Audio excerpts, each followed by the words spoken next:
You're listening to the Dibbly Dobbly Podcast. Remember to like, share, comment, subscribe, and click the bell to make sure you get the latest episodes of the podcast. Be sure to like and share our Facebook page and follow us on Twitter and on Instagram. Hi, everyone, and welcome back to another episode of the Dibbly Dobbly Podcast. And on today's episode, we're previewing the ICC T20 World Cup for 2026 in India and Sri Lanka. Can India go back-to-back and win on home soil? Or can the co-host, Sri Lanka, return to World Cup glory? Or will another team in this competition upset the party? Well, we're about to find out in the next few weeks when this T20 World Cup commences. Yet again, another T20 World Cup, this time in the subcontinent, between India and Sri Lanka. And all of the teams are looking forward to it. And I'm sure everyone in the cricket world is looking forward to it as well, as the T20 circus and the World Cup returns yet again after a 2-year hiatus from the last one, which we had in the USA and the Caribbean, which saw India eventually the winners. But can they go back-to-back? Pressure, expectations, they are the informed team of this tournament going into it. Or can someone else upset the party? But joining me to dissect, discuss, and unpack this ICC T20 World Cup for 2026 to make sense of it all is good friend of the podcast and Australian cricket fan, Jihan. Jihan, welcome. Thank you, and thanks for having me back on again. I guess I've just started to get over digesting what happened in the Ashes series. Pretty happy with the result there. I've been watching the Big Bash since then. Another great win for the Perth Scorchers there to cap off, I think, 6 titles now. But yeah, now keen to get into this T20 World Cup and discuss all the different teams and who I think is going to end up being the champions. Well, yes. Well, it's quite a lot of teams, obviously. The T20 World Cup's expanded to 20 teams now, which includes a lot more associate nations. But for this preview, we're only focusing on the full member nations. We're going to do a separate preview of the associate nations, but purely for this preview today, we're going to do the full member nations and talk about their chances. So for those who may be writing in and saying that we forgot the associate nations, have no fear, we haven't. We've just decided to do it separately, just to break it up to make it easier, rather than going through all 20 teams at once. So it's good to break it up in different parts. So that's what we're going to do in this episode, and we're, as Jihan mentioned, that's what we're going to do, and talk about all the teams and all their chances in this T20 World Cup for 2026. But before we do that, let's have a bit of a refresher in terms of the format and the different groups and how this T20 World Cup is going to work in terms of the format. So a bit of a refresher there. Pretty much group stage, Super 8, semi-finals, and final. Basically, in the group stage, you have 4 groups of 5 teams. The top 2 teams in each group will advance to the Super 8s. And then in the Super 8s, you have 2 groups of 4, and the top 2 teams in each group will qualify for the semi-finals. And then obviously the winner of the semi-finals will advance to the final, and then whoever wins the final will be crowned the champions. So that's pretty much straightforward as it is. A recap of the groups. Group A, we have India, Pakistan, USA, and the Netherlands, and Namibia. Group B, we have Sri Lanka, Australia, Zimbabwe, Ireland, Oman. Group C, we have England, West Indies, Italy, Nepal, and Scotland.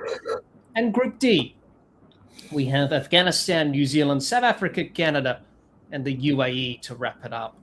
So that's pretty much the format and the groups in this T20 World Cup for 2026. So a very simple format, and it will determine who will be the eventual winners of this T20 World Cup. Now, let's preview this T20 World Cup for 2026 and go through all the squads and the teams and talk about their chances of winning this T20 World Cup, who will be the champions.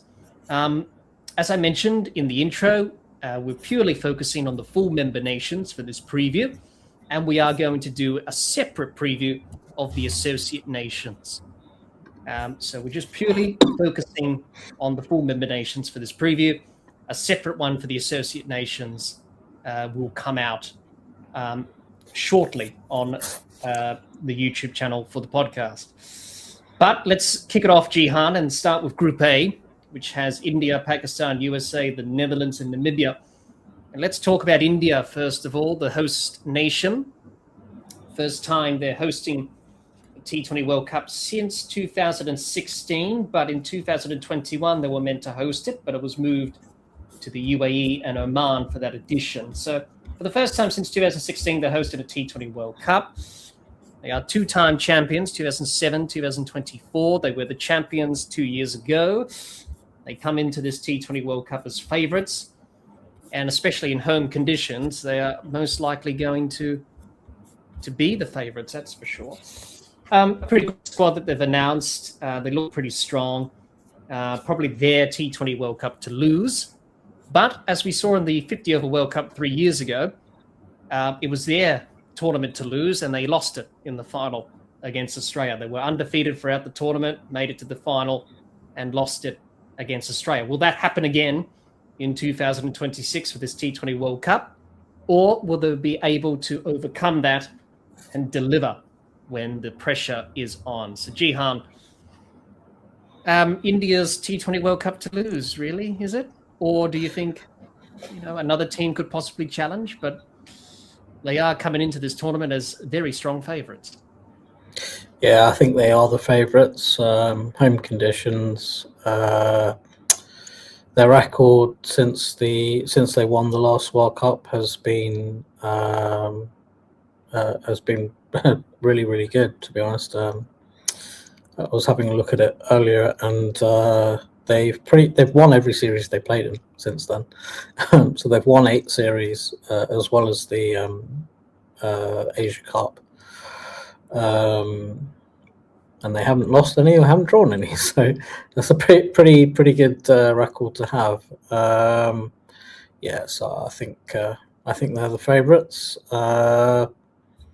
Pressure's going to be on them, with it being a home World Cup.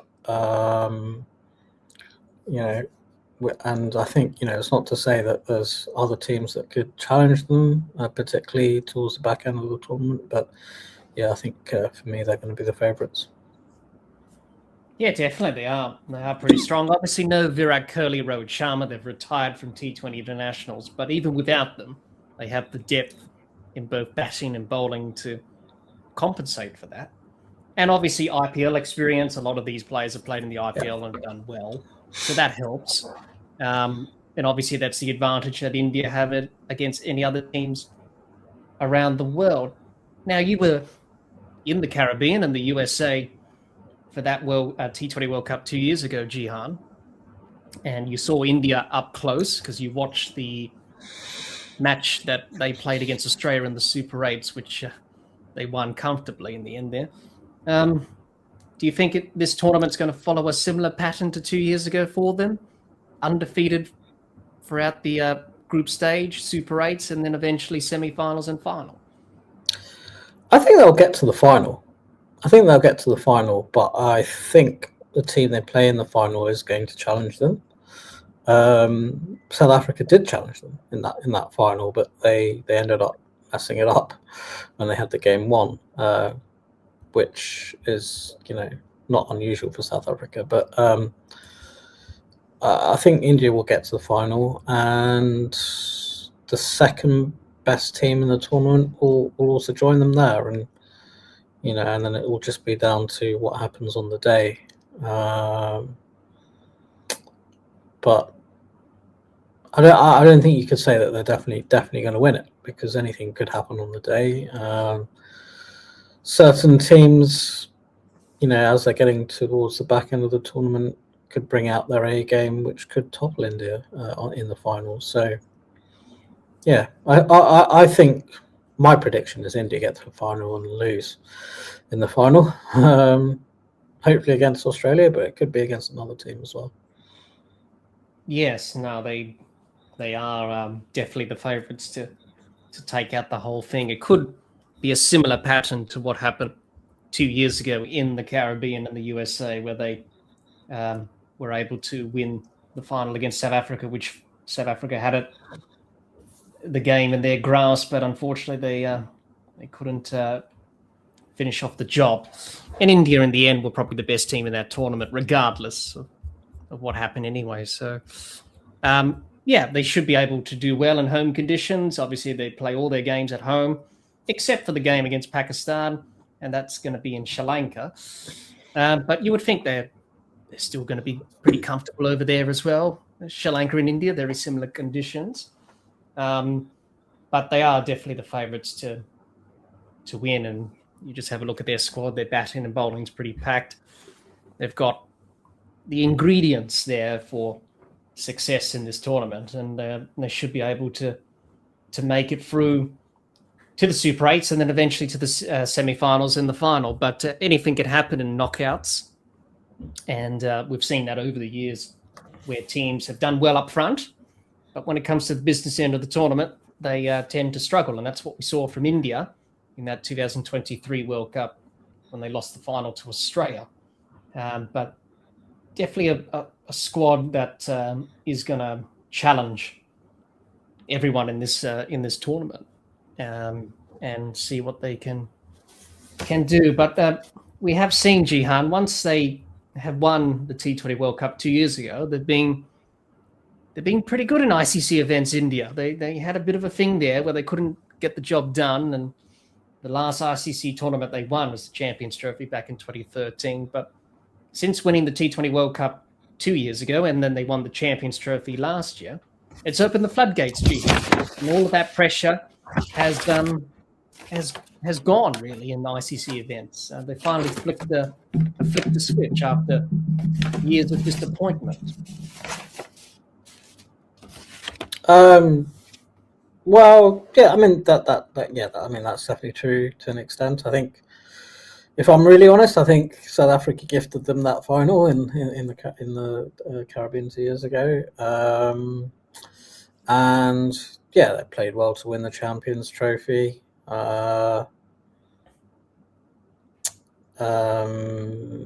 had a lot of things going for them in that tournament.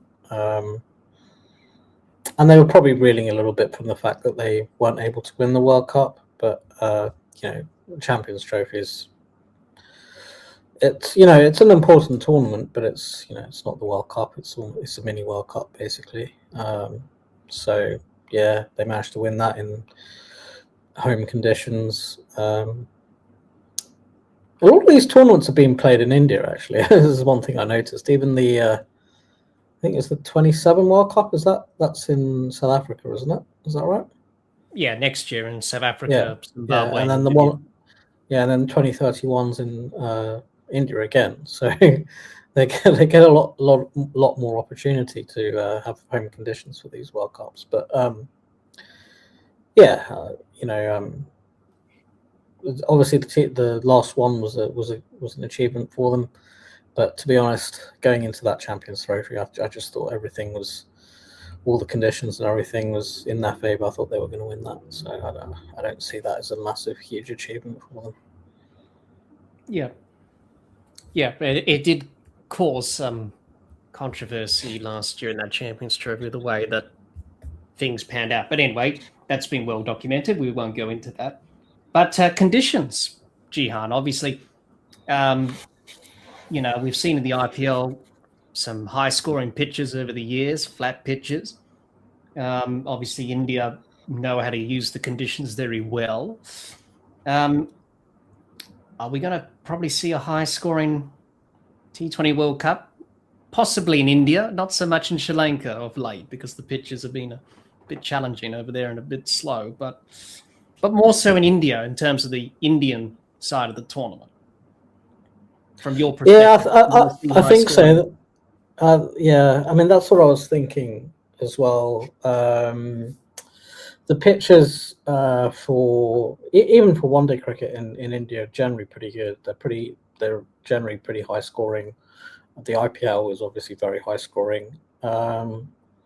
Yeah, Sri Lanka they tend to play on dust bowls that even in day-night games in one-day games under lights, that doesn't seem to affect things much either. The ball still seems to still seems to grip and turn a lot, and wickets slow down in the second innings. So yeah, I think probably the wickets are going to be a lot better for batting in India, and then you may get some difficult pitches to bat on in Sri Lanka, where on those kind of pitches, spin is obviously going to be really important, which probably brings the teams with the best spinners into the game. What those sort of pitches do is they bring the teams with the better spinners into the game, and they also bring the teams with the better batsmen against spin into the game. So I think probably give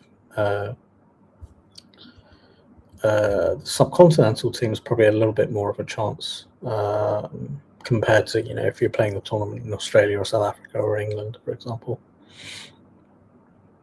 Yeah, definitely. Absolutely. It's definitely an advantage, especially playing at home.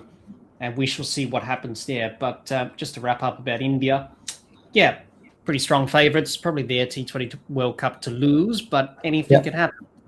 It's not a certainty, as we saw what happened 3 years ago in the 50-over World Cup. You play well in the first part of the tournament, but if you don't get it done at the business end, it's all for nothing. And that's what happened to India 3 years ago. So they'll be hoping to sort of rectify that in this T20 World Cup. But it won't heal the scars or the memories of what happened 3 years ago and what Travis Head did in that run chase in the final, which is hard to believe it was 3 years ago this year. But India definitely the team to beat in this tournament, and definitely a good chance of going back to back. So that's India. Let's move on, talk about Pakistan, Jihan. They are T20 World Cup champions from 2009. That's the only title they won. 2 years ago, in the 2024 T20 World Cup, they were in the group stage and they didn't qualify beyond that. They had a pretty disappointing tournament. They only won one game, lost two, and one was washed out due to weather. They won four, lost two, won two. Sorry, my mistake there. In the last T20 World Cup, Pakistan. Didn't do so well. They lost to the USA in a super over from memory, which was a very good win for the USA, historical win there. Some of the players played in the recent BBL, but with differing form. Babar Azam was a bit here and there, scored some runs, but wasn't at his fluent best. Shaheen Shah Afridi played a few games for the Brisbane Heat, then got injured. And they're a bit of a hit or miss team, as we know, with Pakistan, Jihan over the years. I think everyone would say that. You would think they should qualify in this group.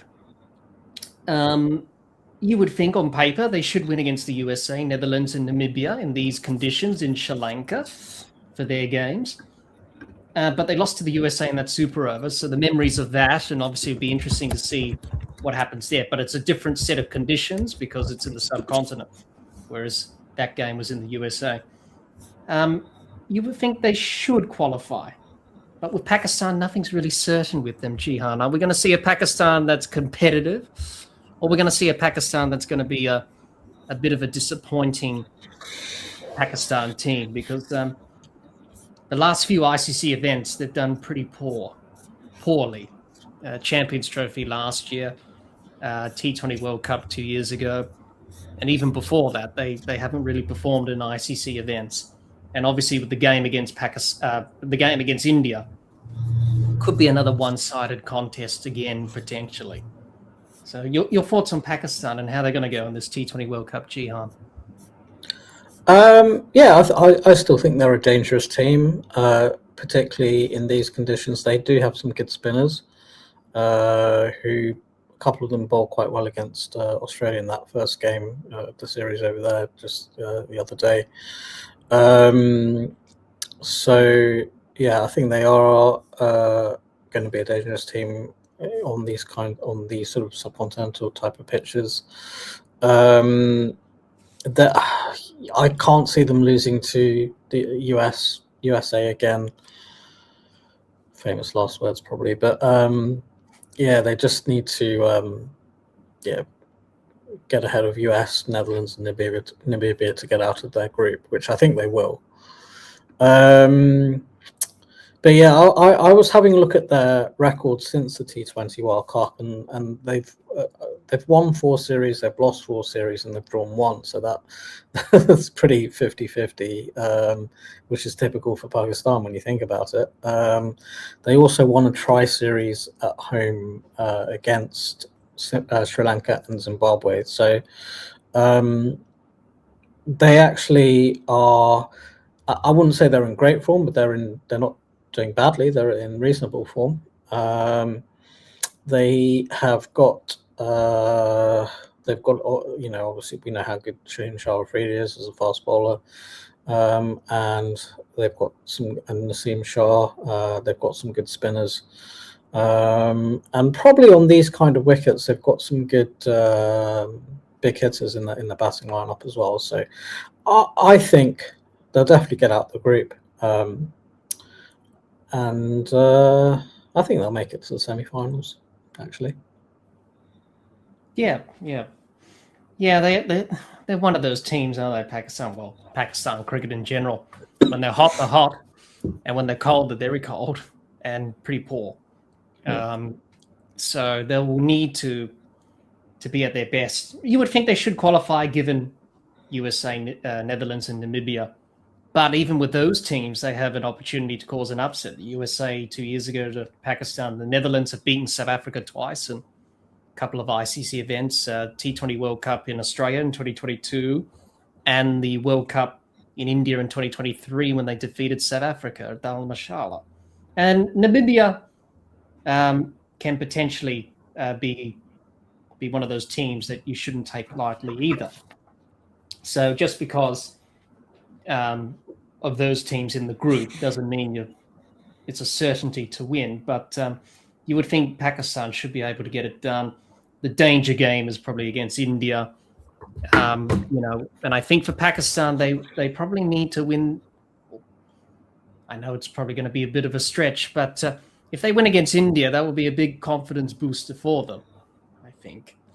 Well, they don't need to. They don't need to win against India. They just need to. No, they don't. But I mean, for psychologically going ahead, it will help if they did. Yeah. The second half of the tournament, if they beat a big team like India, then that will boost their confidence tremendously. They don't need to win against them, obviously, to qualify, which is, going to be the case if they do lose against India. But they're pretty certain to win probably the next 3 games in the group to qualify. Whereas the game against India, as I was trying to say, was to boost their morale and confidence against a big team like them. The favourites to win the whole tournament. And for Pakistan, obviously, the last few games against India have been very one-sided. So just to get something going against their rivals in India, and hopefully get back to winning ways against them. But it should be an interesting campaign for them, Pakistan. So I think a lot of people would say, yes, they should qualify, but it's not certain with them. We shall see. They've got quality players. They've got talent there. It's just about trying to get the combinations right and the balance between the batting and bowling. But they should be pretty good in the conditions in Sri Lanka, being from the subcontinent and all that stuff. So no doubt they should be able to adapt well to those conditions. And hopefully they have some decent spinners as well. I think that makes a big difference. Yeah. And the last semi-final they reached was back in 2021, which was that one against Australia where Matthew Wade did what he did there. Yes. So that's the last semi-final that they reached, Pakistan. And then obviously the following year after that, they were runners-up in the final. I totally forgot about that in 2022 against England. So they were runners-up when the T20 World Cup was in Australia, where England won the final and Pakistan were in the final as well and finished runners-up. So they are capable of doing big things. That's just whether or not they can handle the pressure and expectations that goes with Pakistan cricket remains to be seen. But you have faith in them, Jihan. You said they're going to make it to the semis and potentially cause an upset or two. I think they'll make it to the semis, yeah. Yeah, we shall see with Pakistan and how they will go in this tournament. But they've got the talent, they've got the ingredients there, but they just need to put it together on the day and cope with the pressure a bit better than they have done in previous ICC events. So that's pretty much Pakistan, and that's pretty much Group B in terms of, pretty much Group A in terms of the teams there with India and Pakistan.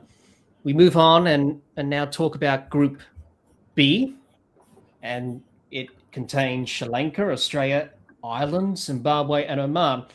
So we'll talk about the co-hosts, Jihan. We'll talk about Sri Lanka and talk about their chances. Obviously, champions of the T20 World Cup back in 2014, where they won against India in the final there in Bangladesh, which was a big moment for them. 2 years ago, they finished in the group stage in the last T20 World Cup. Pressure, expectations, obviously home T20 World Cup. The last time they hosted a T20 World Cup, Sri Lanka, was back in 2012, where they made it to the final against the West Indies, and they lost in that tournament of that year. So they'll be hoping to put in a better performance this time around, Sri Lanka. But obviously their recent form of late has been a bit up and down. And the pitches in Sri Lanka are very tricky in terms of favouring the spinners and slow and taking turn and obviously sort of backfiring in a way against Sri Lanka. But it's their own conditions, home conditions, and they know these conditions very well. You would think they should qualify in Group B, maybe along with Australia, which we'll talk about a bit later on. But they are capable of doing big things, Sri Lanka. We've seen that over the years. So Jihan, your thoughts on Sri Lanka in terms of how they're going to go in this T20 World Cup? Obviously, co-hosts, there's a lot of pressure when it comes to that. Everyone wants you to do well in your home T20 World Cup. Do you think they've got a chance of potentially making it all the way, potentially to the semis? Or do you think beyond the group stage, Super 8s, and then probably going to struggle there? Yeah, I think the latter of what you said there. I think they're definitely going to get out of their group. They'll make it into the Super 8s. What they have going for them is home conditions. A lot of their games are going to be played in Sri Lanka. I think the wickets will probably suit them and their spin bowling. But I don't think they have enough in the batting. I don't think they have enough big hitters. Like, I don't know the Sri Lankan team that well, but looking at it, I think maybe Pathum Nissanka and maybe Kusal Perera. Kusal Mendes. Asalanka. I don't think they have enough power in their batting lineup. So I think they're going to be more relying on having to restrict teams with their spin bowling options. But yeah, I think they'll definitely get out of the group, and then getting into the semis. Let's see, they're going to be England, New Zealand, Pakistan. So if they get to Super 8, so yeah, I think they'll. I don't think they'll get into the semi-finals. but they're not going to be an easy team to beat, especially when they're playing on those sort of slow, low turning wickets at home. That's right. Yeah, they are going to be a bit of a handful in their own conditions, but you would think, they should qualify from the group, maybe along with Australia as well, and potentially reach the Super 8s, and then from there, who knows?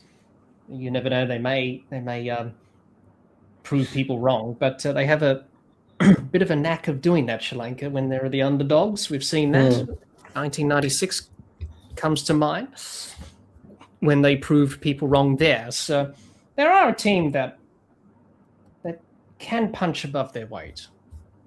But it's just look. I was looking at records after the World Cup, and they have lost. Sorry, they've lost 3 series and won 2. They beat the West Indies at home, and they beat Zimbabwe away. And they've also been hammered by India at home 3-0. They've lost to Bangladesh at home as well, and they've lost to New Zealand away. So it's not a great record in the last couple of years. So yeah, I think they're going to be struggling to get into the semi-finals. Yeah, potentially. Yeah, that's going to be the challenge for Sri Lanka. But when you're the co-host of any tournament, it does bring the best out of you. So hopefully, for Sri Lankan fans, their team can perform with those expectations. I think that's the one thing they have in their favour: the home conditions and home crowds. Yeah, and considering where they're going to play their games, obviously in Colombo at the Primadasa and the Tinley Sports Club, and also at Padakeli as well. So they know those conditions pretty well. Whereas the other teams of the group, Australia, Ireland, Zimbabwe, Oman, won't be quite sure of how those pitches will play. So they could go undefeated in the group stage. They could win all 4 games, potentially, which will boost their confidence to no end. And then in the Super 8s, who knows what will happen there? Anything can happen. So hopefully they can rise to the occasion in front of their home fans, and also look to achieve great things in this T20 World Cup. So that's Sri Lanka. We move on, Jihan, to our team, for you and me, Australia. And obviously, T20 World Cup winners in 2021 when they defeated New Zealand in the final in the UAE. And it was a great victory on that day. Last T20 World Cup, you'll have to say they were pretty disappointing in Australia. They finished in the Super 8s in 2024. They did well to qualify from their group. I'm pretty sure they won all the games from memory. I think they were undefeated, if that is correct. But then in the Super 8s, they struggled against Afghanistan, mainly in that game against the spinners. And obviously didn't do well after that and had to rely on other results, like Bangladesh beating Afghanistan from memory to qualify at one stage. But that didn't happen. And they lost to Afghanistan, they lost to India, but they won every other game. Yeah, that's right. So they didn't meet their expectations in the last tournament. This time around, they look pretty good, obviously. They've made some changes from their initial squad and obviously finalised their squad for this tournament. Obviously, Pat Cummins was originally named in the squad, but he's being taken out for Ben Dorshus. Obviously, Cricket Australia not going to risk it with Pat because of his back, which is fair enough. Obviously, Ben Dorshus gets a go. He's done pretty well in the Big Bash over the years. Matt Renshaw will surprise a lot of people, but he's been playing well in the Big Bash, especially this summer for the Brisbane Heat, scored 100 in that run chase when the Brisbane Heat chased 250-odd against the Perth Scorchers up there in Brisbane. They've got a few injury concerns, obviously Tim David, Ellis, Josh Hazlewood, but they seem to be on track and ready to go for this tournament, which is encouraging. And there's some other question marks as well on some other players. In particular, Glenn Maxwell, who didn't really have a great BBL, to be honest, for the Melbourne Stars this year. didn't bat all that much, and when he batted, he was pretty poor and only scored single figures. So he needs to fire, whereas other players like Cooper Connolly had a pretty good BBL. Mitchell Marsh scored 100 in the BBL season. Travis Head didn't play in the BBL, but he had a pretty good Ashes series. Josh Inglis, bit hit or miss. Xavier Bartlett did okay for the Brisbane Heat this BBL. Nathan Ellis did pretty well for the Hurricanes. And Marcus Stoinis did pretty well as captain of the Stars in this BBL season. And obviously Matt Kuhneman took a few wickets. And Adam Zampa was a bit hampered because of injury during this BBL season for the Renegades, but he did okay to pick up a few wickets in the tournament. So it's a pretty good squad when you look at it, Jihan. You would think Australia should qualify from the group. You would think they should qualify from the Super 8s, but given with the seeding and all that stuff, it could be a bit challenging there once we go into the Super 8s, because Australia will play all their games in Sri Lanka in the group stage, and then if they qualify for the Super 8s, they'll play some games in India and some in Sri Lanka. Depends where everyone finishes, of course, at the end of the group stage. So, Jihan, do you think this could be Australia's best chance since 2021 to win a T20 World Cup, or do you think we're going to see the same questions again in the subcontinent, the struggles against spin? Can the batters, succumb that challenge of spin? And can the bowlers take wickets and do a job there, which you think they should, but it's mainly the batting in terms of these conditions with the spin is going to be the big question mark for Australia. But overall, looks a pretty good squad. So your thoughts on Australia, Jihan? Yeah, I think they have got a very good chance. It's a great squad. But as you say, I think when you look at it, the batting is power packed. I mean, Mitchell Marsh, Tim David, Stoinis, Travis Head, Cameron Green, Cooper Connolly, Glenn Maxwell, Josh Inglis. They're not guys that are going to be getting single ones and twos. So the power is there in the batting. The question is whether they're going to be able to do it against high quality spin bowling in the subcontinent. And I think a few of them do have that ability. You've got good players with spin like Glenn Maxwell, Josh Inglis, Renshaw's a good player spin.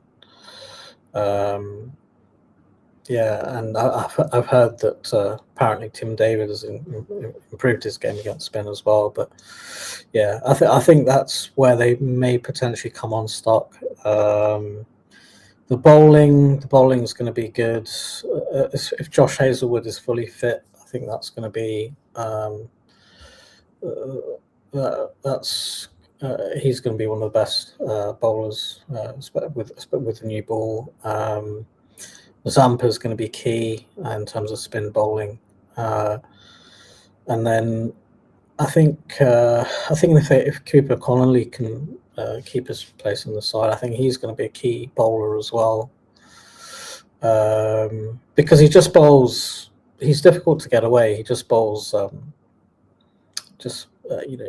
high sort of darts, or essentially. So he doesn't give the ball all of air. It's difficult to get under him, and he can be difficult to get away. So I think he's going to play a key role with the ball. But then you've also got a couple of players who are out of form with the bat, like Maxwell, and even Connolly himself with the bat hasn't scored all runs recently. Yes, he dropped away a little bit in the BBL after he had a good start. The bowling was pretty good throughout, but the batting just dropped off a bit. So he was struggling with the bat. Tim David's coming back from a hamstring injury, although he did before that injury. He was playing pretty well. I watched the innings where he walked off with the injury. Yeah, he was batting pretty well at the time. Josh Inglis has been up and down. I'm not sure how he's going to perform. Marcus Stoinis has been in good form with bat and ball. But it's probably the best he's looked at for some time, actually. Yeah. So look, I mean, overall, it's a really good squad. So I think they should be definitely challenging. They should get into the semi-finals, and I think they really should get into the finals. Yeah. If they're playing to their potential, they should get into the final. Yeah, they should. And also their record has been really good as well. So they've got the second best record after India since the last World Cup. So they've played 7 series, won 5, drawn 1, and lost 1. And the only one they lost was the one they last played, which was the home series against India, which they lost 2-1. But yeah, I mean, other than that, they've pretty much won everything since the last World Cup. So yeah, I think it's probably a better chance than they had compared to the home World Cup in 2022, where they were really disappointing in that World Cup. They were disappointing in that. I suppose, being defending champions and all that, it was on home soil as well, and things just didn't quite click into place, which can happen. I think that's what happened. Maybe they weren't as well prepared for it as they should have been. Actually, I mean, when you think about it, it all got taken away in the power play against New Zealand in Sydney when Finn Allen took things away, took the game away from them, and then they never quite recovered from that. But yes, and also the game against Afghanistan and Adelaide, well, obviously they lost to Afghanistan 2 years later, but that could have been a big upset at the time, obviously, when Rashid Khan was doing his cameo there in that close game, boosting and all that stuff. So you knew at that time that they didn't deserve to get to the next stage. 24, I thought 24 they had a really good chance, but again they messed it all up against Afghanistan on a slow, low spinning wicket. Yes, they. I think Mitchell Marsh, if he had his time again, would have probably bowled first. Yes, I mean, yes, bowled first. Yeah, I was at that game, and it was so disappointing because they just fell in a heap, and the thing is, it was one of those games where you go in expecting them to win, or it may be close, but Afghanistan in the end won it comfortably. And then they did. And then on a flat wicket against India in a game they had to win, they gave away way too many runs, and they almost chased it down because their batting was so good, but it was just too many in the end. But I think probably their best chance in this tournament since the last one. Yeah, definitely, absolutely. They should be able to do well. They've got a lot of experience in T20 cricket in terms of BBL, IPL experience. Nearly everyone in the squad plays in the IPL, basically, except for a few. And I think some of them will be playing in this year's IPL as well. So obviously no Mitchell Starc, which is a bit of a difference. Obviously being retired from T20 cricket now. So he's a big hole to fill, but they've got the bowlers who can do the job nonetheless, and obviously Josh Hazlewood being the well-seasoned veteran there. Obviously, a lot of talk about Steve Smith, Jihan. He had a pretty good BBL, as we know, scored 100, 300-odd runs after the Ashes, which was pretty good. Obviously, with this, the changes that Australia made, obviously Ben Dorsch is coming in for Cummins, Matt Short. I think, to be fair, probably the right call with Matt Short because he's been a bit up and down, really, in form. A lot of people have been calling for him to be left out, and that has been the case for Matt Renshaw, which is fair enough. Matt Renshaw had a pretty good BBL. But would you have gone with Steve Smith rather than Renshaw, Jihan? As many people have said, he's in good touch, he's in good form, get him up there to open. But the selectors have said there's no room. And obviously, we wanted a bowling option, and I suppose Matt Renshaw's bowls a bit of spin as well, whereas Steve Smith doesn't really bowl much these days. Do you think it was the right call, or do you think the selectors have got it right? Yeah, I haven't been entirely convinced by the fact that Steve Smith should be in the T20 side. I feel like in the last few seasons, he's just gone back to the Big Bash and smashed Big Bash teams all over the place. But as soon as he's played in the international T20 team, that next level up, he hasn't been able to be as effective as he has been in the Big Bash. So yeah, I guess I'm not sure if you know, maybe one thing to be able to do that against domestic sides, but at international level, whether he's able to do that, he hasn't. I'm not sure, and he hasn't really proved that, has he? I mean, when you think about it, every time he's had an opportunity, I think if they were going to pick him, probably he could have opened with Travis Head and Mitch Marsh could have batted at number 3. That could have been an option. Yeah, they've gone for Matt Renshaw, but is Matt Renshaw really going to play in this side? I'm not sure. I'm not sure if he gets into the 11. Maybe he's just the reserve batter. Mainly. Yeah, I think he is. Yeah, he's going to be the reserve batter. Yeah, I don't know. I mean, I may have picked Steve Smith over Renshaw, but just because I don't really see a role for Renshaw unless someone gets injured here. But you would think that if an injury occurs, then probably they may be considering Steve Smith to come over there. If another batter gets injured, for example. Or to come into the squad.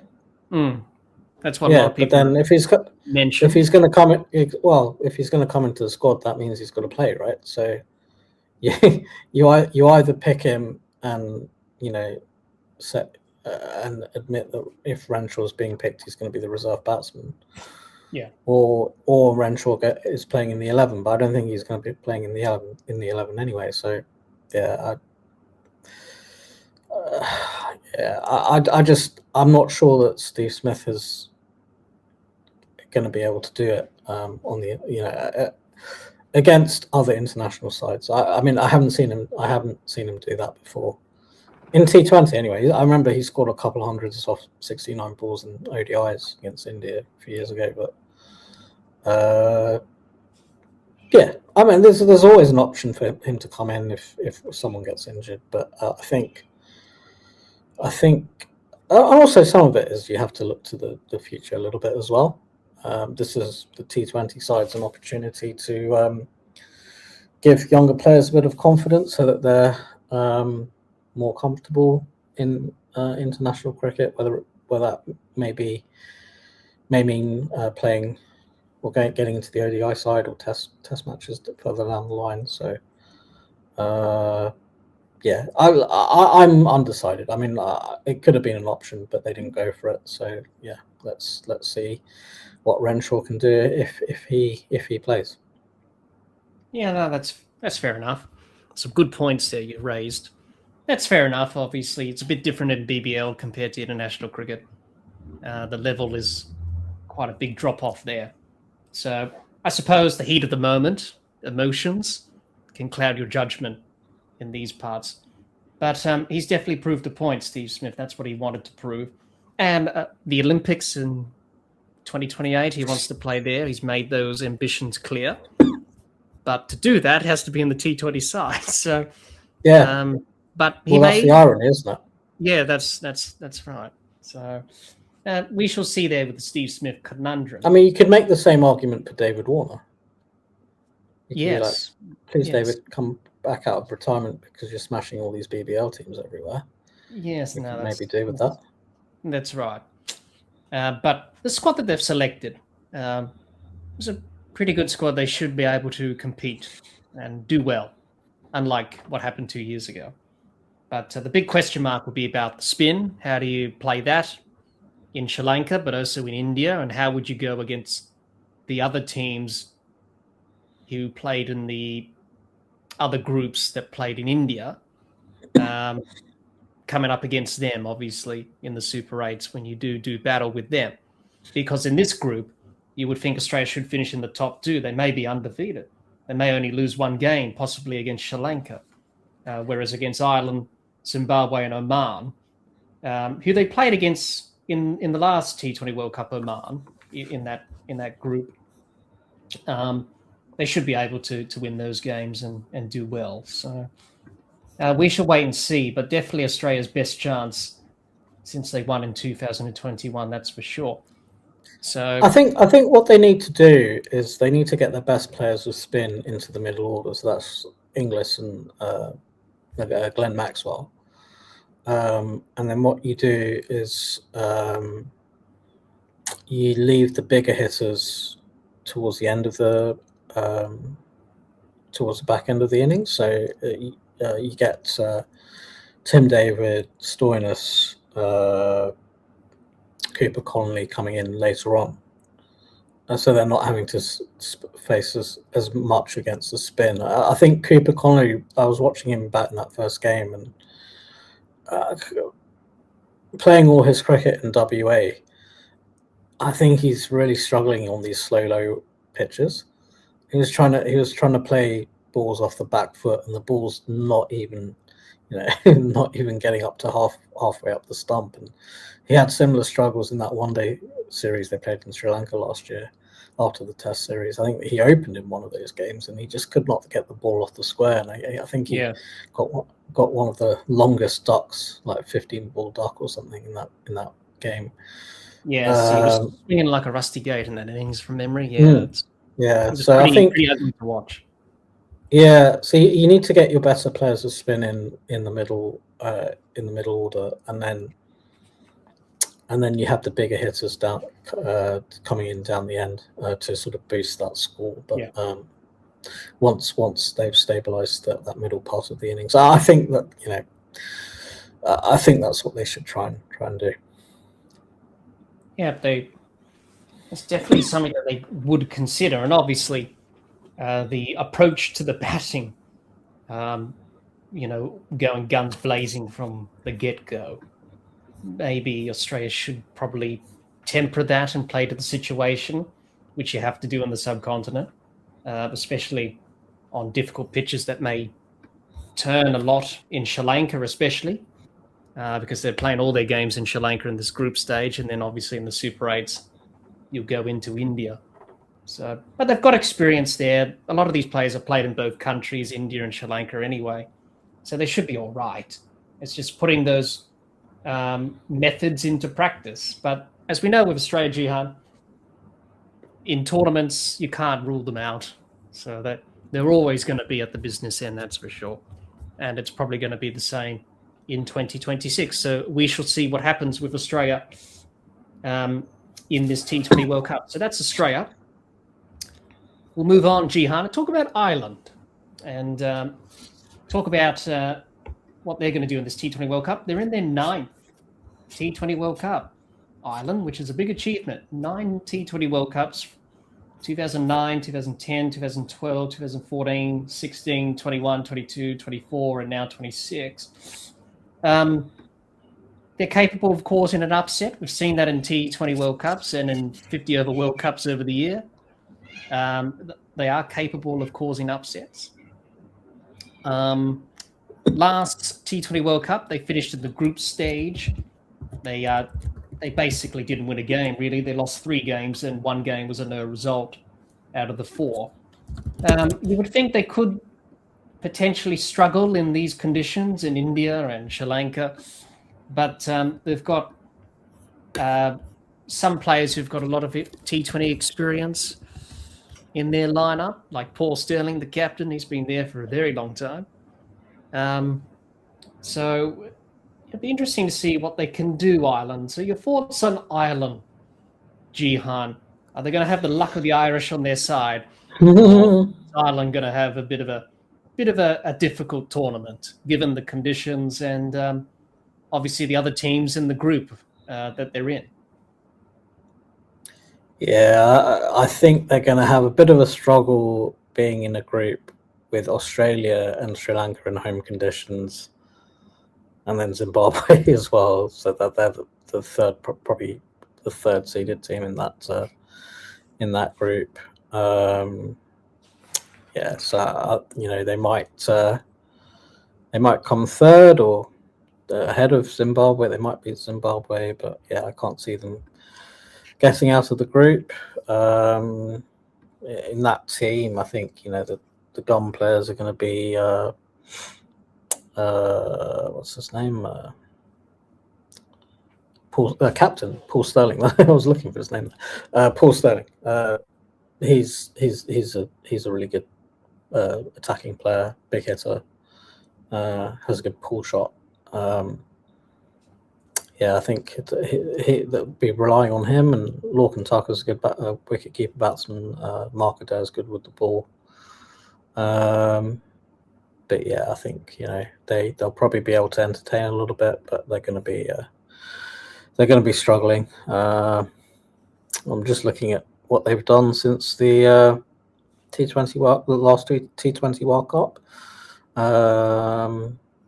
They did manage to beat South Africa randomly in one game at Dibbly Dobbly. So that was a 1-1 series. Lost against Zimbabwe. Lost against West Indies at home. Lost against England at home. Lost against Bangladesh away. They beat Italy 2-1. And they beat the UAE. So yeah, I think you might see some moments from them, but they're not gonna get out of the group, I don't think.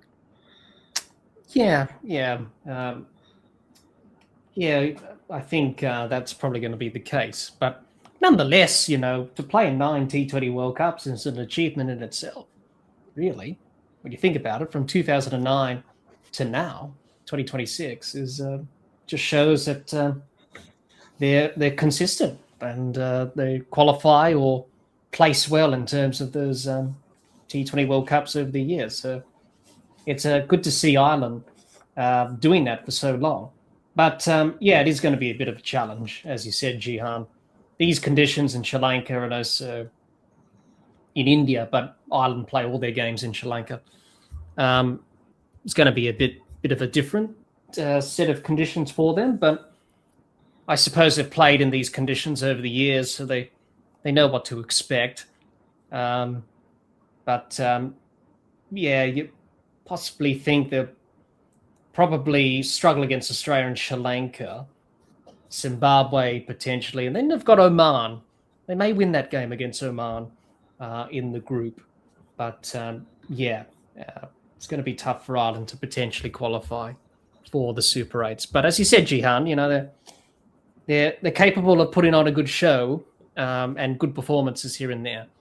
And they can cause an upset, as we've seen over the years, as I mentioned before. So be interesting to see what they can do in this tournament, Ireland. But it's going to be a challenge nonetheless. So that's Ireland. Let's finish off Group B, Jihan, and talk about Zimbabwe. And good to see Zimbabwe back. It's the first time that they're playing in the T20 World Cup since 2022, which was in Australia. And they had that famous victory over Pakistan where they won by a run in the Super 12s of that tournament. As we know, they're capable of causing an upset here and there. And it's the first ICC event that they've played in for a while now.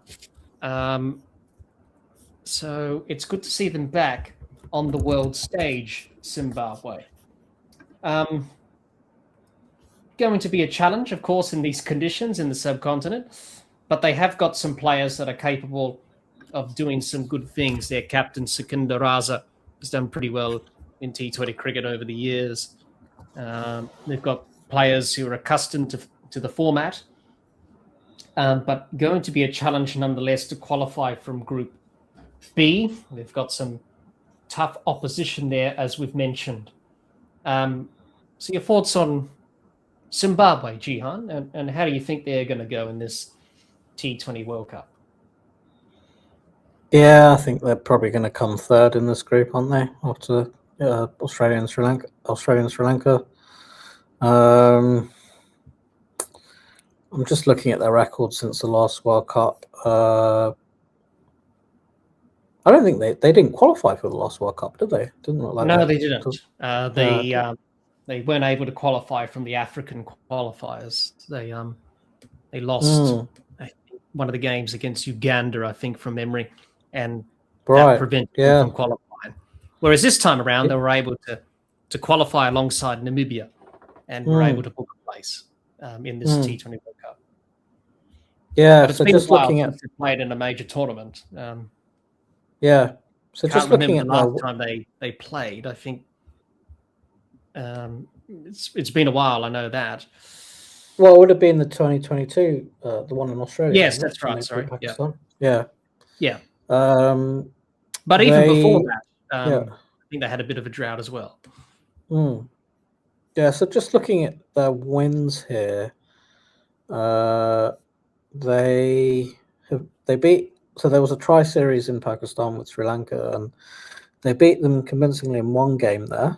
Then they've beaten a few of the minnow sides like Namibia, Kenya, Tanzania, Botswana, Uganda, Namibia. They won another game against Sri Lanka in Harare, but lost the series.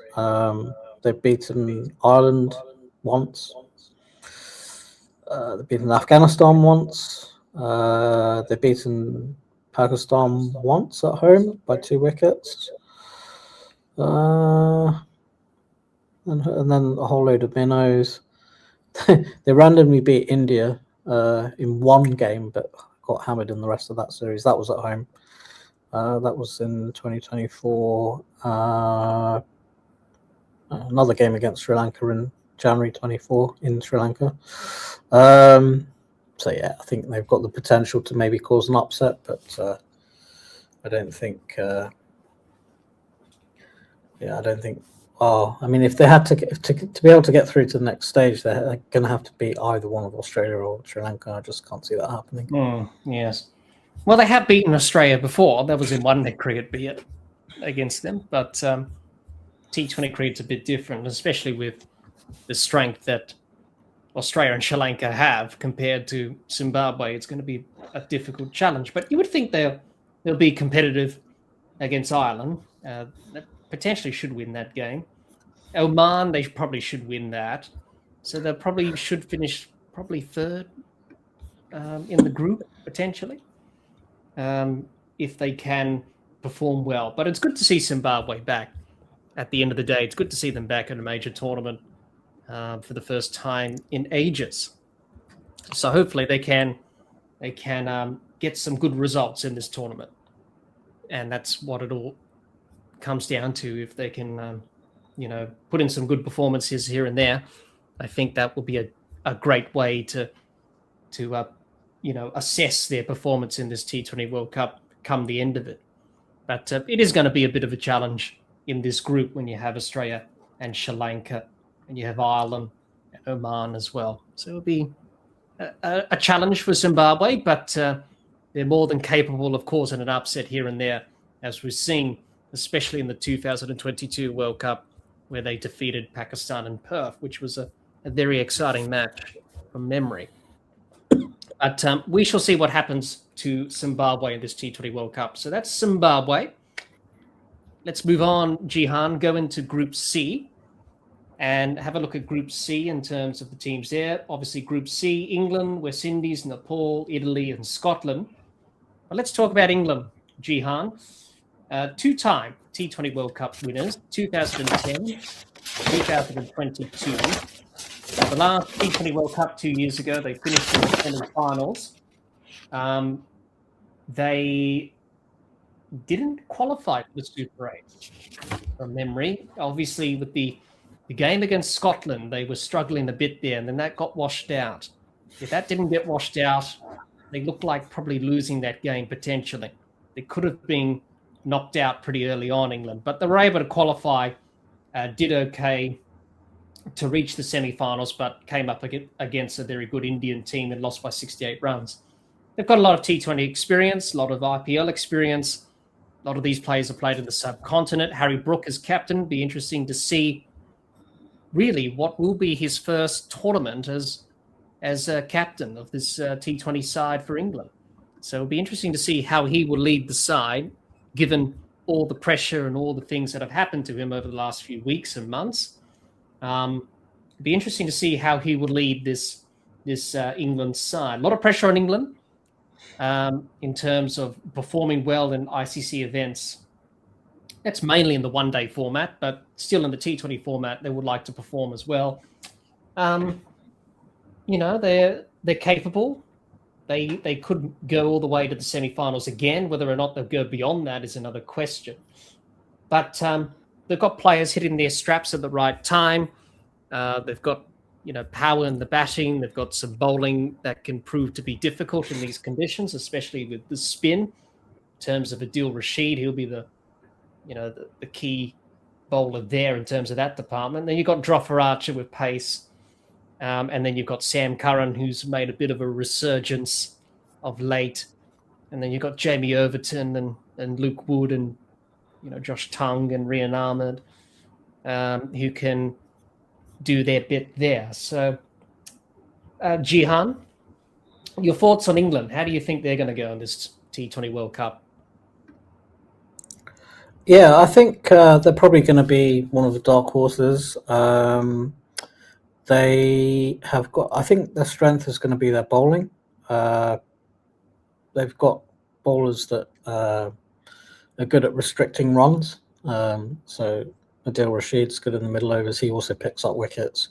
Jofra Archer, obviously. Sam Curran's good as well with his, slower balls and variations that he bowls in the What is it? The moon bowl that he bowls? That really slow ball that comes out of the hand? Yeah. Yeah, all those sort of variations. They've got decent batting. Your gun players are going to be Brooke, Butler, Salt if he gets going. Jacob Bathell obviously, and Tom Banton is, he can score pretty quickly as well. So, yeah, I think they've got a good chance of making it. I think they'll get to the semis. Their record has been really good since the last World Cup. So, let's see, they've won 4 series. They've drawn 2. So they've drawn 1 against Australia, 1 against South Africa, and the only one they've lost was India away, where they lost 4-1. So, yeah, I think they'll definitely make it out of the group, and I think they'll get to the semis. Yeah, they've got a pretty good record at T20 World Cups. England. They've obviously won it twice, 2010, which was in the West Indies against Australia in that final. And then obviously 2022 in Australia, where they defeated Pakistan in the final. They made the semi-finals in 2021 and the last T20 World Cup in 2024. So they're a consistent performer, England. So they're going well on the T20 side of things, but not so much in the 50-over format of late. Or Test cricket. Or Test cricket as well, as we've seen in the Ashes series. They've been a bit all over the place. But as a T20 side, pretty good when you think about it. But it's not surprising, really. I mean, because they're trying to play T20 in all formats. Right. So the one that they're going to excel at is actually going to be the T20 format. Yes, that's right. How do you think Harry Brook's going to go as captain, Jihan? It's his first tournament in charge since Joss Butler stood down after the Champions Trophy. How do you think he's going to go, Harry Brook, given all the controversy surrounding him of late? What happened in New Zealand and obviously the fallout from that, and obviously the Ashes, and now him being the captain. How do you think he's going to go as the leader of this side? I think he'll go okay. I don't think it's really going to affect him. It's the format of the game where however you play, you don't have anything to lose. You don't have anything to gain either. So,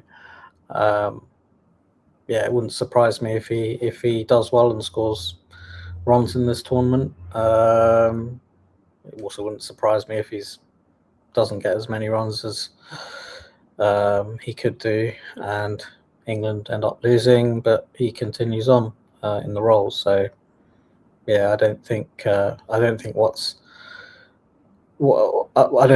all the recent media attention and the things that have happened on tour in New Zealand and Australia really going to affect how things go in this tournament for him. Yeah, probably true. That that's already happened. That's in the past. So we look forward to this tournament and what's he going to do there. He's no doubt going to be important for them in terms of the batting side of things, as well as leadership, and how he will navigate that in his first tournament in charge will be a challenge. But they've got bases covered. England, they should be able to perform well in this tournament. They should be up there with the favourites towards the back end of the tournament. So it'll be interesting to see how they go. And it will be interesting to see how they perform, given what's happened of late in English cricket. But they've got the side to do it. And obviously won 4 years ago in 2022 in Australia. So they've got what it takes to win a tournament. So can they make it a triple T20 World Cup title in 2026? We shall wait and see what happens with England. But they've got a pretty good team, and if they can put it together, they'll definitely be there at the business end of the tournament. So that's England in terms of their chances in this T20 World Cup. We move on, Jihan, and talk about the West Indies, two-time champions, 2012 and 2016. The home T20 World Cup for them 2 years ago, they finished in the Super 8s. They've not been in the best of form of late. It has to be said. They recently lost to Afghanistan 3-0. They lost to Nepal, who are in the group, in Group C. They lost to them in a T20 series recently, 2-1 in the best of 3. Obviously, no Nicholas Pooran because he's retired from international cricket. Same with Andre Russell as well. So they're missing those two there. But they've got players who are capable of performing well in the T20 format, but it hasn't come together and they've been struggling, which is not a surprise of West Indies cricket. They've been struggling in all three formats, to be honest. Potentially, they should qualify, but given their recent form, Jihan, that may not be a certainty, given where they've been at the moment and confidence-wise and morale. So how would you see the West Indies performing in this T20 World Cup, Jihan, from your perspective? Well, I'm hoping they get through to the Super 8s. To be honest, they've been really poor since the last T20 World Cup. Let's see, they've lost 9 series. They've actually played the most as well since then. So they play a lot of T20 series. They've lost 9 and they've won 3. Let's see, they beat Ireland away, Bangladesh away. I mean, that's a decent win, Bangladesh away. And they beat South Africa at home just after the World Cup. But yeah, apart from that, they lost to Australia 5-0 at home. They've lost a series to Nepal. They've lost to Afghanistan. So yeah, I think they're going to be struggling. I'm just hoping they beat Scotland and Nepal and get out of the group. I can't see them getting any further than that. No, I think that's probably the case, really, with the West Indies. You would think they should qualify in their group, obviously, probably them and England, given that they've got Nepal. That could be a interesting match, given the recent history between them, as we've mentioned. They should beat Italy, the newcomers to the T20 World Cup, playing for the first time. And obviously, they would have played Bangladesh, but seeing that they pulled out, as we all know, for those reasons, obviously Scotland has replaced them in their place. So you would think they should qualify, but beyond that is probably going to be a bit of a challenge when they get to the Super 8s potentially. They just haven't been in the best of form. And do you think the absence of Pooran and Russell is going to make any difference, Jihan, or do you think it's probably just going to be the status quo as it has been for a while now? Well, I mean, yeah, it definitely would have made a difference to the team, but we knew that wasn't going to happen from the start. So yeah, it's just one of those things, and it's ironic that they, the way their cricket is going, the only format that they really push and give importance to as T20, but they can't even play that well in international cricket. So it's just disappointing, really. Yes, it is. Yeah. But obviously, they have fond memories of T20 World Cups in India. Obviously, they won the final against England in 2016, where Carlos Braithwaite hit the winning runs in that run chase. But unfortunately, it hasn't been great for the West Indies since then. But before, in their dominant years, semi-finalists in 2009, they won in 2012. They were semi-finalists in 2014. They won in 2016. But since then, from 2021, 22, 24, they've been pretty poor in T20 World Cups. And probably that trend and pattern is probably going to continue in this tournament. But let's hope it doesn't. We want to see the West Indies perform well. But given their recent... I think back then, 2012, 2016, it was basically their test and ODI players that only had to perform for a shorter period of time, 20 overs, and they got the best out of them, and leading to 2 wins there. But whereas now everyone's conditioned and grown up around, or develop their game around purely T20 for the most part. So yeah, it's interesting, isn't it? They only play T20 generally, but then when they get together as the West Indies, they struggle. So whereas when it was, when you think about it, like who was the man of the match in that final 2012? It was Marlon Samuels. He'd been playing Test cricket for 15 years. Chris Gale was a big part of that win as well. Same in 2016. So yeah,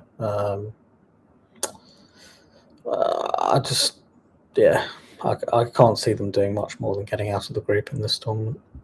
No, I think that's the case, really. But we'll have to see what the West Indies do in this tournament. You never know. They may get some form back. But it looks like it's going to be a challenge for the West Indies in this T20 World Cup in 2026. Now then, Jihan, we move on and talk about the teams in Group D. Afghanistan, New Zealand, South Africa, Canada, the UAE. Now let's talk about Afghanistan to begin Group D, Jihan. And they had a pretty good T20 World Cup 2 years ago. They made it to the semi-finals for the first time. And they created a bit of history there. They lost to South Africa in that final. It was a pretty dominant performance by South Africa. They won by 9 wickets. But they had a pretty good win against Australia in the Super 8s with their spinners doing well there. They won that game by 21 runs in the Super 8s. They should do well in India and Sri Lanka, given the conditions. Should be a chance to qualify to the Super 8s in their group.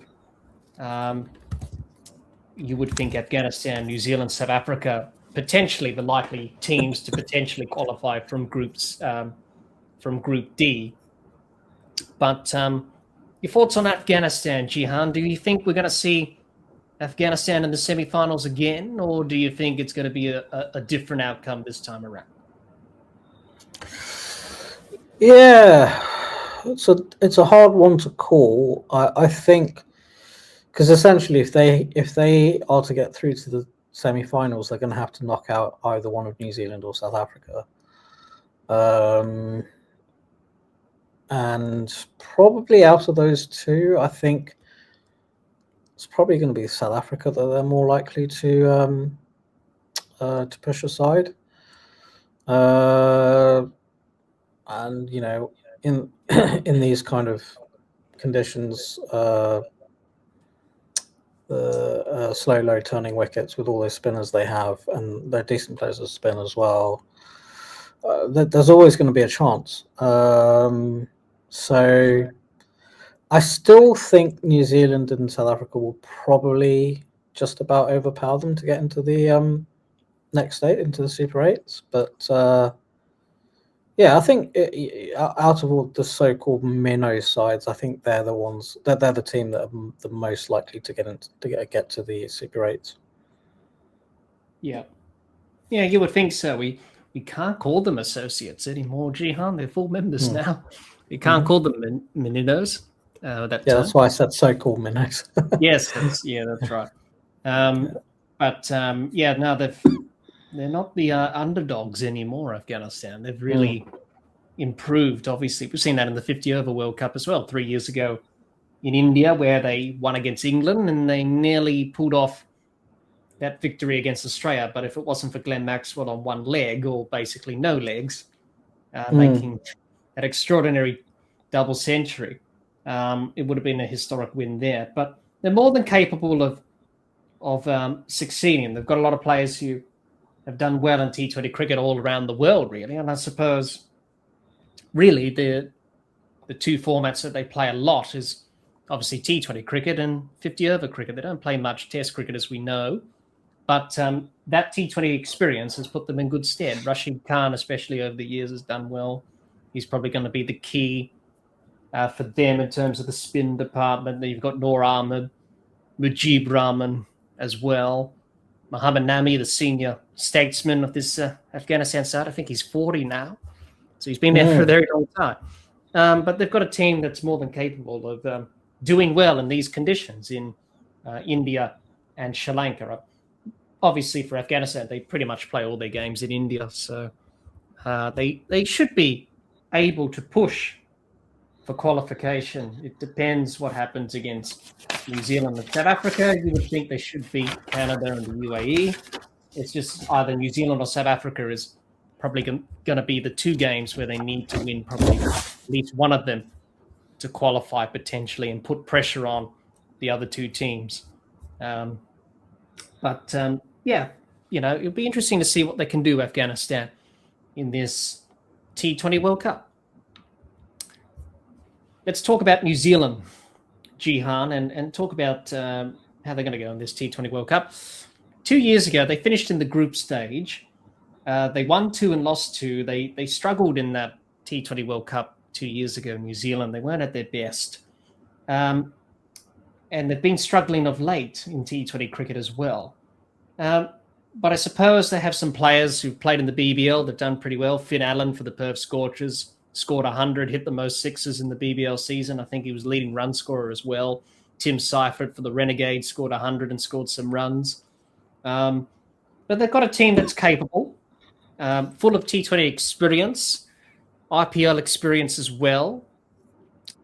With New Zealand, we know that they're going to definitely fight and find a way to qualify, as we've seen throughout the years with New Zealand. They're able to do that in major tournaments.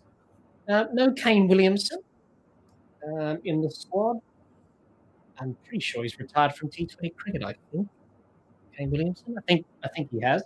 So he's not there, but they've got players who can fill his place and all that stuff as well in New Zealand. So you would think they should qualify in Group D, but as we've talked about before, it could be a tough challenge with Afghanistan and South Africa. You would think they should beat Canada and the UAE, but they need to win either one against South Africa or Afghanistan to be a chance of qualification. So, Jihan, thoughts on New Zealand? How do you think they're going to go in this T20 World Cup?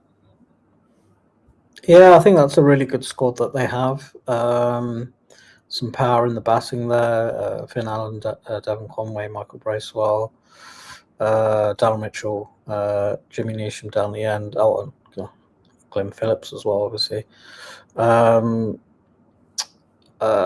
then, decent bowling as well. Duffy, Ferguson, Matt Henry. So I think that's a really good squad.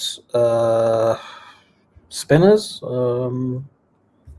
maybe a bit lacking in the spin department, which is going to be important for this tournament. Whether they play Ishodi or not, I'm not sure. I think they'll try and get some overs out of Glenn Phillips. Mitchell Santner's pretty good in these conditions. So I think they'll be there or thereabouts. I agree with you. The question is going to be whether they're going to be able to beat Afghanistan. I think they will. I think they'll get through. I'll get through to the semis. Just with the semis, who they're going to come up against. So they'll be in the group with England. Yeah, so I think they'll get. Sorry, not the semis. I meant the Super 8s. I'll get through to the Super 8s, but I don't think they'll get through to the semis. I think England and Pakistan will get there ahead of them. Yeah, you would think so. But you never know with New Zealand. They're always there and thereabouts in terms of tournaments and standing up in big moments. Obviously, they haven't been able to get the job done when they've qualified for a final, for example, 2015, 2019, in those 50-over World Cups. 2021 T20 World Cup against Australia was a moment for them that they didn't capitalize on in terms of winning that final. Clearly, Australia were the better side in that game at the time. But they've got experience and they've got T20 players who can definitely make an impact. Their batting's pretty good. Their bowling's good. It's just whether or not they can match it with South Africa and Afghanistan in their group. Definitely going to win against Canada and the UAE. It's just a matter of South Africa and Afghanistan. If they can win at least one of those games, they're pretty much certain to go through, dependent on the other results that happens in the group. But they should be able to do better than they did 2 years ago, because 2 years ago they did really struggle in that T20 World Cup in their group that they were in. So this time around, they'll be hoping to do a lot better, New Zealand. But we shall see whether or not New Zealand can make it all the way. We'll have to find out if they can win this T20 World Cup for 2026. And last but not least, from Group D, Jihan, we'll talk about South Africa. And they were runners-up 2 years ago in the final against India. They should have won. They had the final in their hands, but they weren't able to capitalize in those moments in that final. I suppose they've sort of banished the choking tag now, Jihan, in tournaments because of the World Test Championship final last year, defeating Australia there. So they've sort of banished the choking tag. But I suppose it's a bit different. It's more of the limited overs formats, really, that they need to banish the choking tag because of what's happened in World Cups over the years and all that stuff. So they need to do it in the limited overs formats to really get rid of the choking tag altogether. They've got a team that's capable, full of experience in T20 cricket and also IPL cricket, so they're used to the subcontinental conditions. Probably their best chance of probably winning the T20 World Cup. Obviously, they could have done it 2 years ago, but as I said, they weren't able to capitalize in the final against India. Probably India deserved to win because they were the better team. But South Africa potentially could go all the way again and could use that as motivation from what happened 2 years ago to pull off a victory here. So your thoughts on South Africa, Jihan? Are they going to banish the choking tag? Are they going to learn from what happened 2 years ago? Or do you think they're going to be the old South Africa and crack under pressure? Yeah, I think the first thing I'd say is the World Test Championship is more of a league than a tournament. So that doesn't, rule out South Africa choking in an actual tournament again, which they tend to do on most occasions. Yeah. The squad itself, it actually looks pretty strong. They've got decent bowlers in Rabada, Ngidi, Nokia. Maharaj will be good in these conditions as a spinner. Marco Jansen, is pretty much an all-rounder these days. And the batting, if that gets going as well, is pretty strong. Like Markram, Quinton de Kock, Brevis, Rickleton, David Miller. And Tristan Starbury is also very, very talented. They're missing the right-hander. I can't remember his name. Klassen. Yeah, I think he's since retired, but I think that's a very strong strong batting lineup. Good fast bowling. Maybe lacking in the spin department. Only Maharaj really. I'm not sure who else is going to bowl spin that. And then also the question is going to be whether they're going to struggle against the subcontinental teams, spinners, which is something South Africa historically have struggled with as well. Probably more so than Australia and England, I would say. The other thing is their record has actually been really poor since the last World Cup as well. So they're beating the West Indies at the moment, but they've lost 7 series since then. They lost a game to Namibia somehow, and even in the last World Cup, I think they lost a game to one of the minnow sides by 1 run. I can't remember which team it was. But yeah, so my prediction is they will. Well, who's in that group actually? They've got Afghanistan, New Zealand, yeah, Canada, and the UAE. Yeah, so maybe they're going to lose to Afghanistan. They'll choke at some point, I think. Yeah. All right, you heard it from me. My predictions are they're going to lose to Afghanistan and won't make it out of the group. Like when they lost to Netherlands. In the one in Australia. I think that was in Adelaide, wasn't it? That game? Yes, it was. Yeah. 2022. Yeah. So I think they're a really good squad on paper, but they'll find a way of messing it up. I'm pretty certain. Yeah, that's the thing with South Africa, isn't it?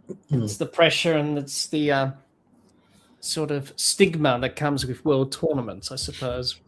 But as I said before, they need to do it in the 50 over World Cup, which is next year in their own backyard, or here in this T20 World Cup, to finally banish the demons of choking in tournaments. Whereas the World Test Championship's more like a multi-year league or tournament over a certain amount of years. Whereas exactly. They need to do it on the world stage here in the tournament here over the next few weeks in February and March. So they've got a strong team on paper, but they need to be good in the actual playing itself on the field. Their batting's pretty good. Their bowling's good. They've got bases covered there. It's just whether or not they can handle the pressure or not.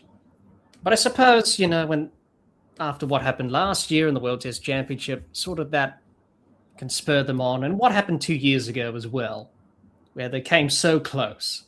That does motivate you when you lose a final like that. They should have won, really.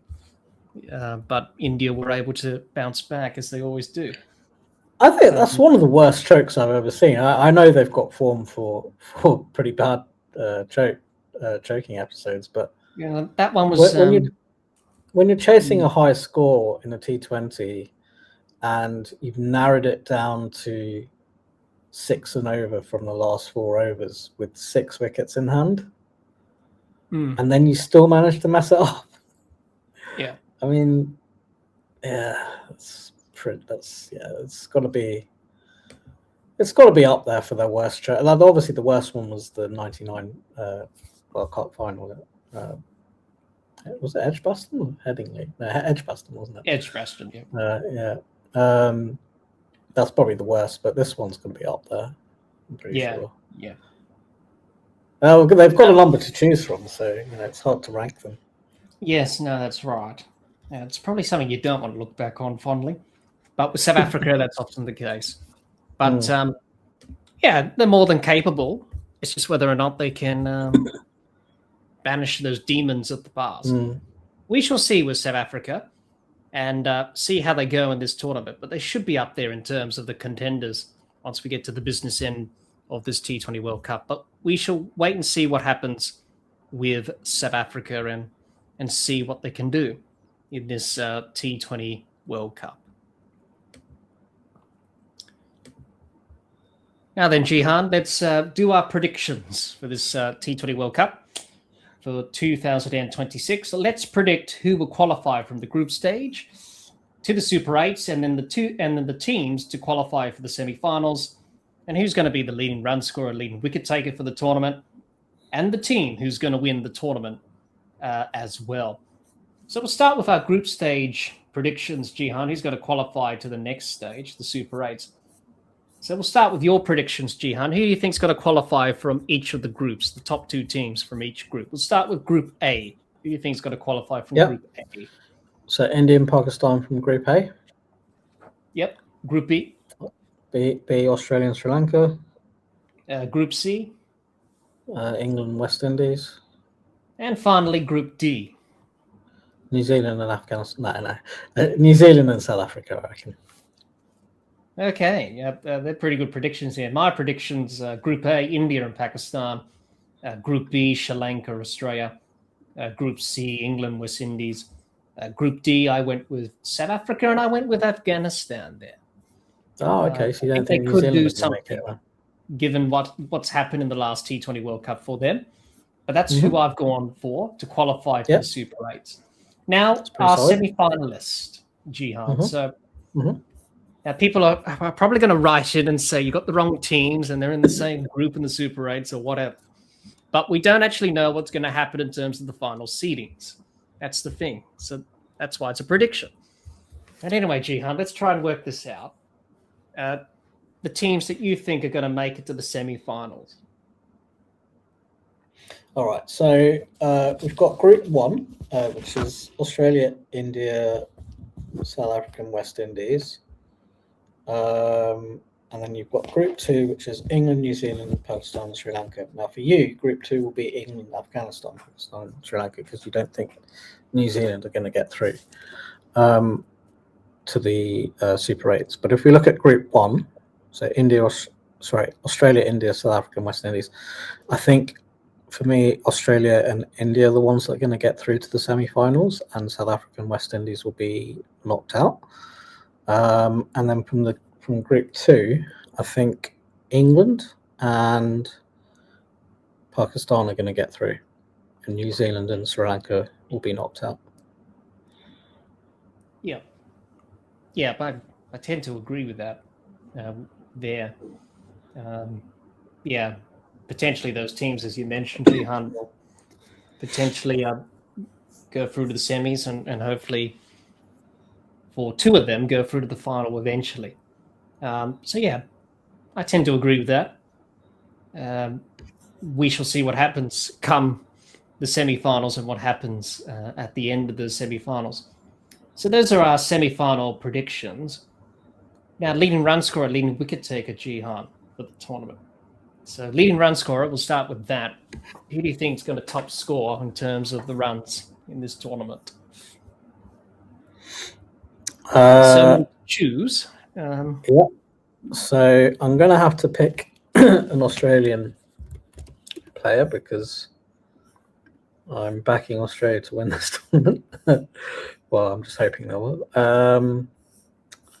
So I've got to look at the Australian squad here because it's changed since those couple of changes. Sorry, just give me one sec.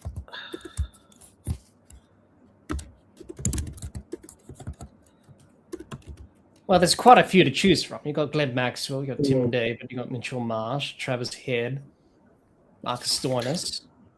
Yeah, so I just noticed that on Cricinfo they've finally updated the squad, so Pat Cummins isn't there anymore, or he's listed as withdrawn. Okay, so leading run scorer. I'm going to say...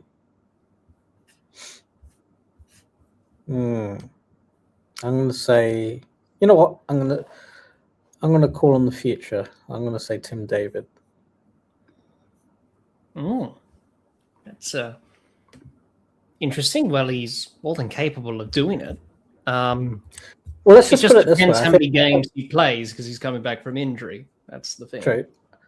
What I was going to say is, let's put it this way: if he does end up being the top run scorer, Australia winning the tournament. Yeah, that sounds about right. He's definitely capable of doing that, Tim David. Good prediction there. Good choice. For me, yeah, so many to choose from. But gonna stick with the Australian theme here, Jihan. I'm gonna go with Travis Head, just because he's in good touch of late. He's a good choice. And he looks. I initially thought I was going to say Travis Head initially, but yeah. Well, for continuity, I've gone with Travis Head because I think he's gonna, definitely have a good T20 World Cup. He's in good form, as we saw on the Ashes, and he's going to score loads of runs. And I think he's done pretty well in the last few IPL seasons as well. So if that's anything to go by, then he should have a good tournament.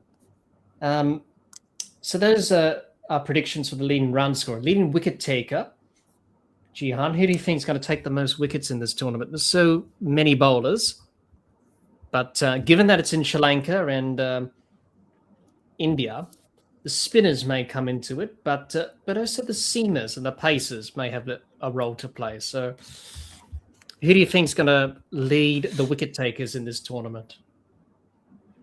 Yep, so my pick is pretty random. I think India is going to be the other team in the final, and I think spin bowling is going to dominate the series. So I'm going for Kuldeep Yadav. Yeah, pretty good choice. He's done pretty well of late. I'm going to go the other way there, Jihan. I'm going to go with another Indian. I'm going to go with Jasper Bumrah. I think he's going to do pretty well in this tournament in these conditions at home. Yeah. Was he the leading wicket taker in the last tournament? I think he. Yeah. I think he was. So he's. Yeah, for me, it was either going to be Bumrah or a spinner. For me, I went for the spinner. Yeah. Well, I think Bumrah's probably going to have a big haul of wickets in this tournament. He's going to be crucial for India's chances, along with, as you said, Kuldeep Yadav as well, with their spinners. So that's our prediction for the leading wicket taker. And last but not least, the winner of the tournament, Jihan. Now, I think it's pretty obvious what we're going to say, but let's just say it anyway. Your prediction for the winner? I think Australia are going to beat India in the final, similar to 2023, the 2023 World Cup final. Well, it is at Ahmedabad, the final, again, which is what's going to happen. Or Colombo, depends if Pakistan make the final, obviously. Then it will be played there. But, obviously Australia for me, Jihan, probably with India in the final as well. Probably going to be a repeat, as you said, of what's going to happen in the 50-over World Cup 3 years ago. So it'd be interesting to see what happens there. But those are predictions for the winner of the tournament.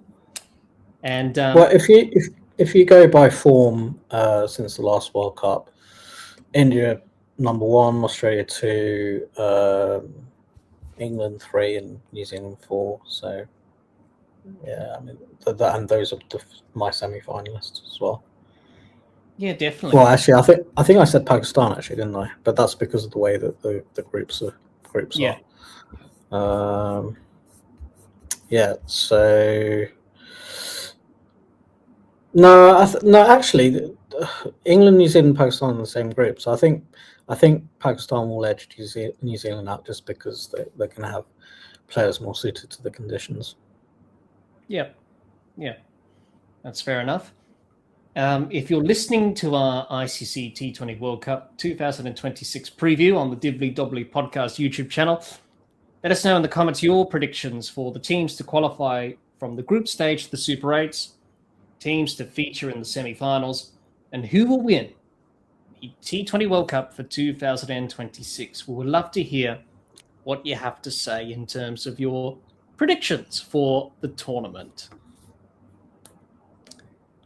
Some final thoughts to wrap up our preview of this T20 World Cup for 2026. Jihan, what are your final thoughts to conclude on? And what are you expecting from this T20 World Cup in India and Sri Lanka? I think it will be an entertaining World Cup. T20 tournaments, there's always, a few contenders that can get to the finals and do pretty well. Relative abilities between sides are, a lot smaller compared to Test cricket and one-day cricket. So, yeah. So I guess what I'm saying is it's a little bit more of a lottery compared to those other two formats.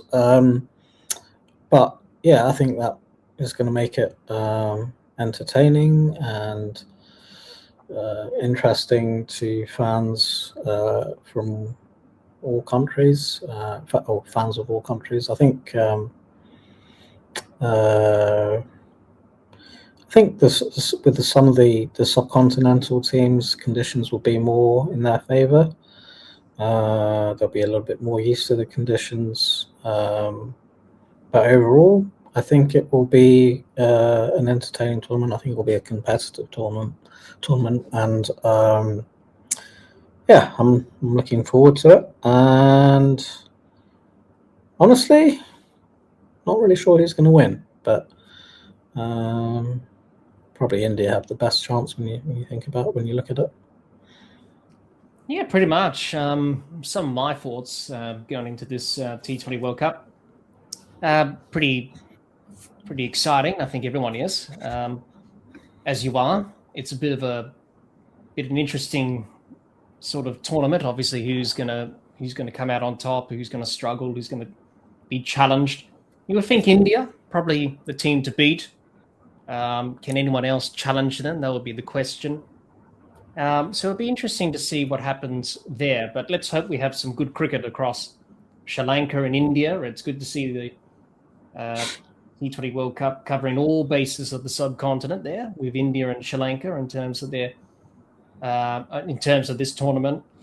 All the teams, all 20 of them, have individual goals and aspirations from this tournament, as you do in every tournament that you play.